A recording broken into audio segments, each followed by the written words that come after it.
उस परमपिता परमात्मा ने केवल भारत के लोगों के लिए या केवल हिंदुओं के लिए वेद का ज्ञान नहीं दिया।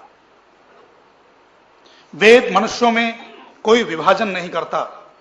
मनुष्यों में और पशुओं में तो विभाजन होता है, पर मनुष्यों में कोई विभाजन नहीं। ऋग्वेद का मंत्र छोटा सा सुनाता हूं।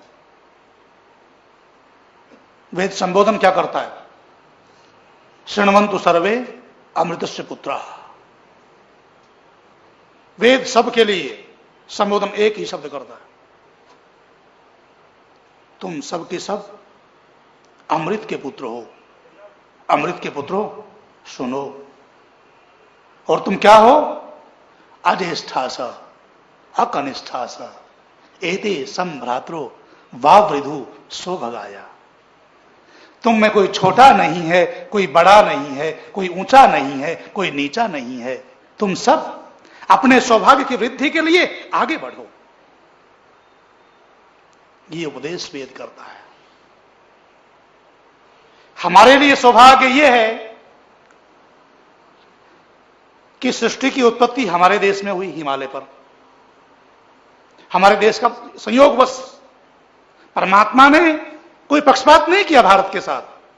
संयोगवश सृष्टि की अनुकूल परिस्थितियां वहां थी, सृष्टि की उत्पत्ति वहां हुई, और वहां उत्पन्न होने वाले अमैथुनी सृष्टि में 4 पवित्र अंतःकरण वाले ऋषियों के हृदय में परमपिता परमात्मा ने वेद का ज्ञान दिया।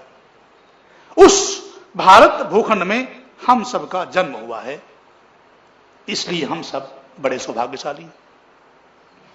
और इस बात को लेकर अल्लामा इकबाल बड़ी प्यारी बात लिखते हैं। वो कहते हैं, हजरत मोहम्मद साहब से किसी ने पूछा कि दुनिया के सब मुसलमान पश्चिम की तरफ मुख करके नमाज पढ़ते हैं और आप पूर्व की तरफ मुख करके नमाज पढ़ते हैं। अल्लामा इकबाल, जिसने गाया था सारे जहां से अच्छा हिंदुस्तान हमारा, सारे जहां से अच्छा हिंदुस्तान हमारा, हिंदी हैं हम वतन हैं ये गुलिस्तान हमारा। अल्लामा इकबाल भारत की महिमा में बड़ी प्यारी पंक्ति लिखते हैं। दुनिया के सब मुसलमान तो पश्चिम की तरफ मुख करके नमाज पढ़ते हैं, आप पूर्व की तरफ मुख करके नमाज क्यों पढ़ते हैं? हजरत मोहम्मद साहब से किसी ने प्रश्न पूछा।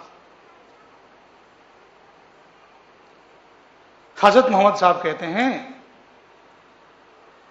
कि मुझे पूर्व की ओर से ठंडी हवाओं का झोंका आता है। पूर्व में भारत है और भारत के ऋषियों के अंतःकरण में वेद का ज्ञान दिया था परमात्मा ने।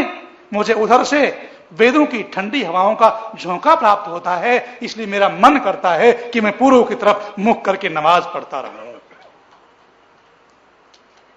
और अल्लामा इकबाल कहते हैं, बहुत प्यारी पंक्ति लिखते हैं, वहदत की लय सुनी थी दुनिया ने जिस मकान से, नीरे अरब को आई ठंडी हवा जहां से। हजरत मोहम्मद ने दुनिया को एक ईश्वर के मानने की प्रेरणा किसी ने दी तो भारत के ऋषियों की देन थी। भारत के ऋषियों का चिंतन था, वेद का उद्घोष था, और वेद की ठंडी हवाओं के माध्यम से एक ईश्वर के मानने की प्रेरणा हजरत मोहम्मद को मिली, तो मिली तो भारत की ओर से मिली।